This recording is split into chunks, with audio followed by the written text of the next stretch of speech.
ทุกคนได้ซอฟต์คุกกี้ของเซเว่นอีเลฟเว่นมาแล้วอ่ะอือย่าลองมิ้นท์ก่อนเลยทุกคนกินมิ้นท์นี่คือว่าสะอาดมากเย็นเหมือนยาสีฟันเลยทุกคนอันนี้คือปากสะอาดมาก แต่แอบว่าหอมอร่อยดีนะทุกคน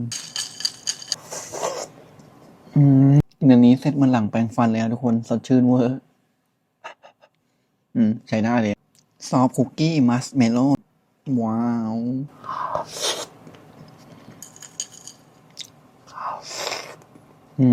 ไปต่อเลยครับซอฟต์คุกกี้ช็อกโกแลตชิพทูโทน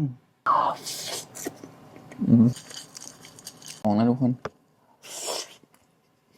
ไปต่อเลยครับอันสุดท้ายสตรอเบอรี่ทุกคนเคลือบช็อกโกแลตมาด้วยนะทุกคนน่ากินมาก